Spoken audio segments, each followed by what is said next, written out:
So the title of my talk today is Changed. And it's interesting because I wrote this talk and I worked on it, and then I went to give it last night and everything changed for me. I had a whole different idea of what I was talking about. And by the time I got to the end of it, I realized really what changed was all about. And that it was this idea that I have been changed. And if we understand quantum science, I have always been changed for the better, regardless of what it felt like, or regardless of what it looked like. That there is something navigating. Oh, he's got to run off to the gay pride picnic. Bye. I'll see you all there. If you understand that there's always something navigating us through life, and people call it many different things. I do call it God, that there is that God essence, that God energy that navigates my life. And it's navigating my life when I'm noticing it and when I am not noticing it.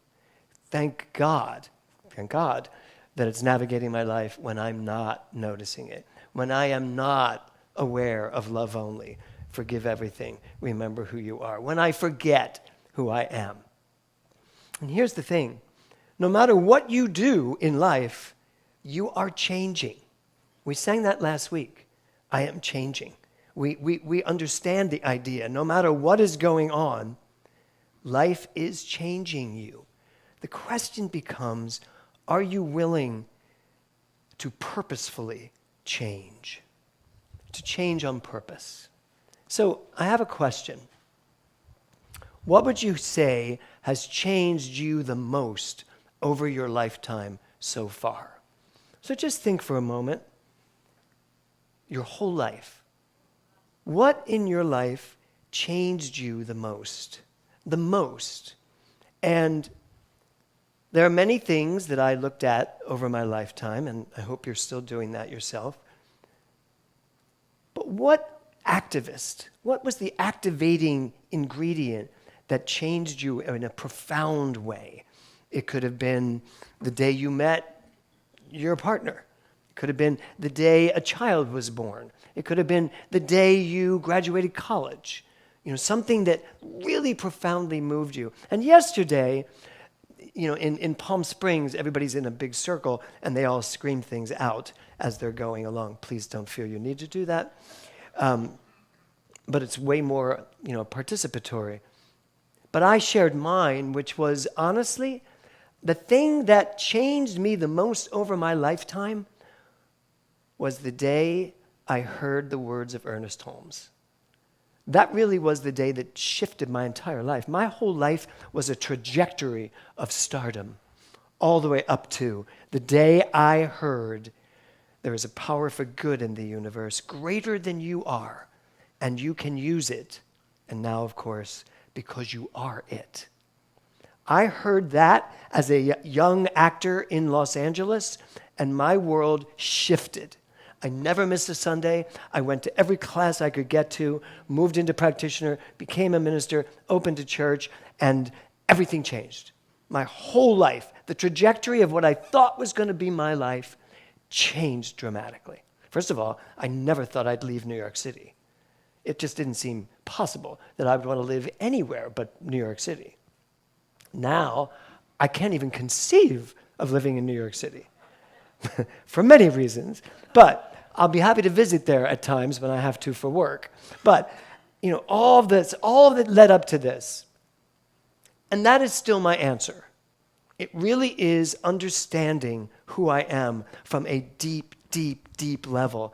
And as Doug said, the transformation from a Newtonian worldview of things happen because of what's going on out there to a quantum worldview of, no, things happen because of what's going on in here and in here and in here, bringing those two together. Because this teaching has gotten very, very thinking oriented, and it's lost a little bit of its heart. And then there are some teachings that are so heart-oriented, they're worth no earthly good because there's no thinking going on. There is bringing the heart and the brain and the heart together is a transformation that has truly moved my life in a very different way than I ever expected. And the other thing that came to me as I was driving here this morning was that probably Nora's passing changed me the most over my lifetime. Because most of you wouldn't know this, because I did a really good job at moving through that, really doing my work to stay clear. And this teaching, without Ernest Holmes and this teaching, I'd have been lost. I don't know that I'd still be here. But when you lose a child, certainly at that age, at 19, I died. I died right along with her. You know, I still had a son that I had to handle and help. And I still had a husband that I had to help. And I still had a congregation that was reeling from the same information. And so that kept me moving. But I now can look back 8 years later and say, that night, that phone call, that 5 days of sitting in that hospital, knowing what was coming, changed me profoundly. And honestly, for good. It taught me so much. And so I ask you, where in your life did something jag you? Where did something take you for a ride? A ride that you maybe weren't even wanting to take, and yet it taught you something.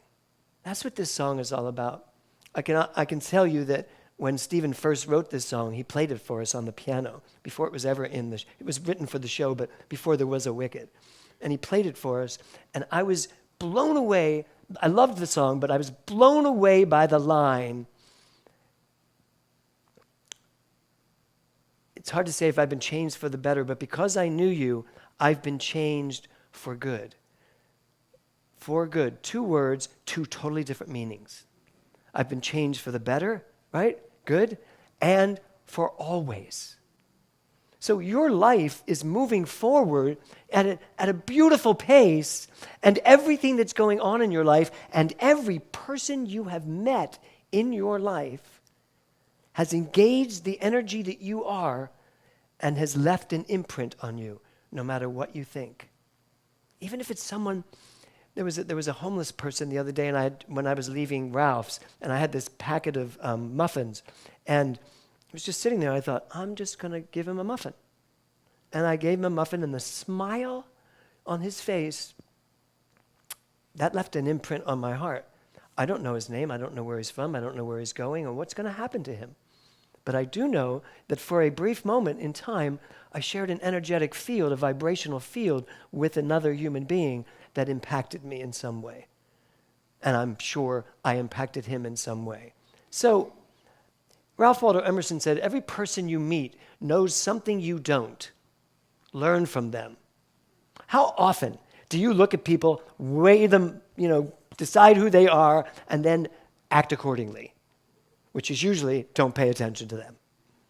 Because you already know who they are. No, you don't. We don't know who they are. I've heard it said that people come into your life for a reason, bringing something that you need to learn, and so you're led to those who will give you the most to learn. Every person you have brought into your life, you have brought into your life to learn something from. And I think part of our transformation issue is that we don't use those people.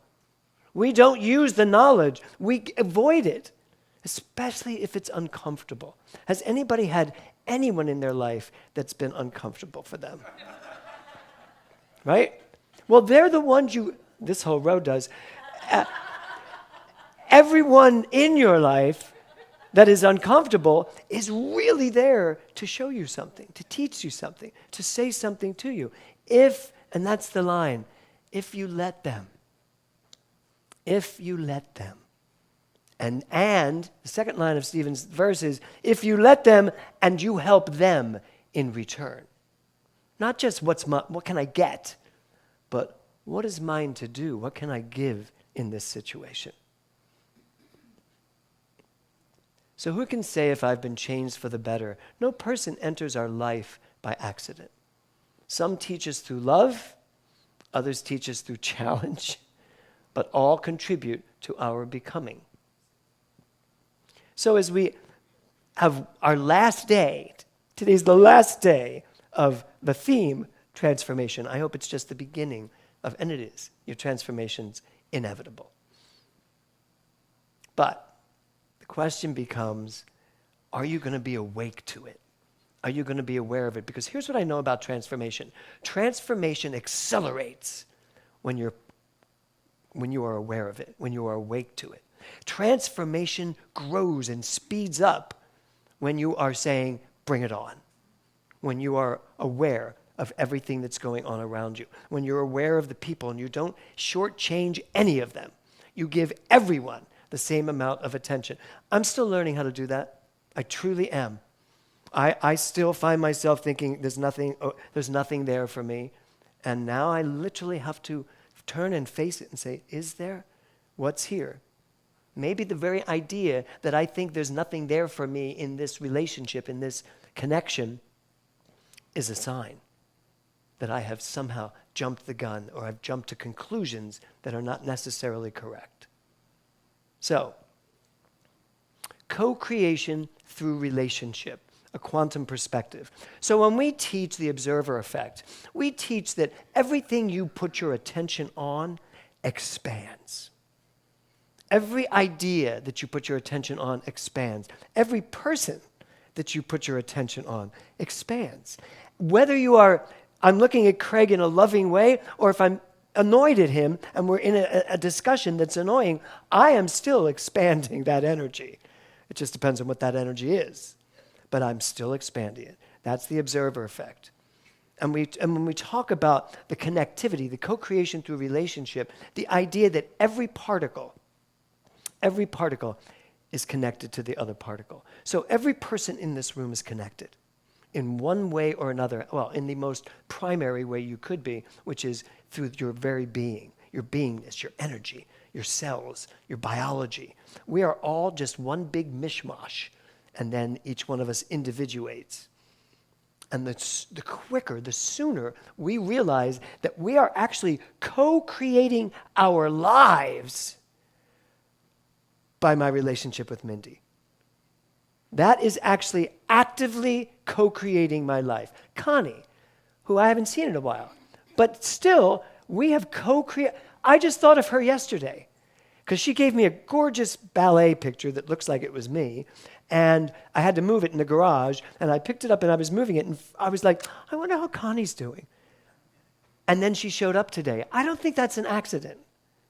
I think we co-create through relationship by the very energy that we have, because she's already put the imprint on my life, because she's already been in my life for years now, whether I see her or not. How many of you have friends that you haven't seen in years? The minute you see them, you pick up right where you left off. Sure, why? Because that imprint on your heart, you have created a relationship with this person. So we have to be awake to that. We have to start really paying attention to what we are doing. That's the quantum perspective. You can never be separate. And I would go so far as to say, you can never be separate from those who have left you either.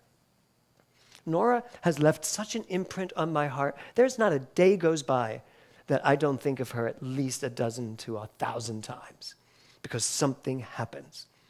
If I walk down the street and there's a wedding store, she's in my head. Because we used to love to go to wedding stores together to talk about her wedding and which gown she wanted. And I would always pick those big poofy gowns, because I'm gay.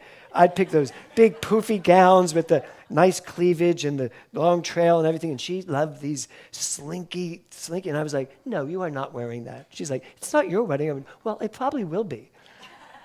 I'll be paying for it. But we always talked about that. And then I would say, it doesn't matter, I'm not going to marry you anyway, because I won't be the minister because I could never marry you. I would have to cry through the whole thing. And you all know what she said to me every time. Grow a pair. Yes, she would say, Dad, you just have to grow a pair and do it. Little did I know I'd have to grow a pair and run her memorial service. So it still worked, the grow a pair. And then, I don't know if you all know this, about 2 days after the day I gave the talk, grow a pair, 2 of our congregants who now live in another state went out and bought a pear tree and brought it to my house that day. Now, it was in the early days after she left, so I wasn't really visiting people. And I was like, why are they visiting me? They know I don't want to talk to people right now.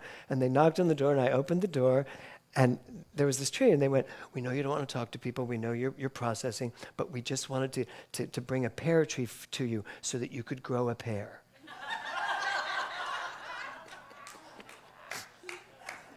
But here's the thing, co-creation through relationship. That relationship I had with that couple, still do, and their children, created the atmosphere where they could do that, where they believed they could do that. So, transformation happens through connection. The people who awaken us, challenge us, encourage us, and even frustrate us become catalysts for our evolution. Every single aspect of them. So, does anybody here have anyone who frustrates them in their life? Now you can leave here today with like an embracing feeling for them. Oh my God, you're frustrating me. Thank you. Yes, I am evolving, even as you frustrate. I am evolving. I think that works great for me. So, question. Who has been the most profound courier of change in your life? I'd like you to just see. Last night there were things like my teacher in 4th grade. Who came along and really changed things? Now, I could say, Doctor, what was really funny, you'll love this, Steve, last night there were many religious science ministers in the room last night, ministers, but also just people. It went from Kennedy Schultz to Frank Richelieu to David Walker to Robert Bitzer to somebody else. Who's in Atlanta? Oh, that's Kennedy Schultz. Who is in Seattle? Kathy Ann Lewis. I was like, is this just let's call up all the favorite ministers that we all know? But they all brought somebody up saying, that person is literally the most profound courier of change in my life. My life changed when that person spoke. And, I always talk about my Aunt Carolyn, who was only 16 years older than me, and she recognized that I was special early. Very early, and always protected me because I came from a police and fireman family, and I liked matches, so I had a little problem with that, and she'd always protected me. She'd always, no one could get at me. She was always there to protect me. And when I did West Side Story on Broadway, for those of you that don't know that, on opening night, I couldn't give her tickets. I only had 4 tickets, and everybody wanted them. My father wanted them, Carolyn wanted them, my grandmother wanted them, my brothers wanted them, and I was like, I have 4 tickets, folks. And I couldn't pick my Aunt Carolyn because then my father would have been upset. And I already had my partner at the time, so he had to come. And so I said to all of my family, I was like, you know what? None of you are getting tickets to opening. You can come to other performances, but opening night is just going to be for my friends. And I felt good with that. And then on opening night, the show closes. All the Jets got into Rolls-Royce convertibles and drove all up and down Broadway. And I, of course, as the leader of the Jets, was in the front seat. And we're driving, and then we stop at Sardi's. And we pull into Sardi's and jumping out of the Rolls-Royce with I had a tuxedo with a cape, of course, and a top hat. And I jumped out with my cape and ran into Sardi's with the guy who was playing Tony, that other part. And we ran into the front door, and who do I see first? My Aunt Carolyn, who's sitting at the bar. And I was like, and she just started crying, and I started crying. And she goes, did you really think I was going to miss your opening night? She didn't see it. She stayed overnight and went the next day. But that's somebody who has you, who knows you. Even when I told her I was gay, when I was 15, we were driving in the car, and I said, and I was really quiet, which is not like me, clearly. And I was like, there's something I have to tell you. She went, you're gay. Uh-huh.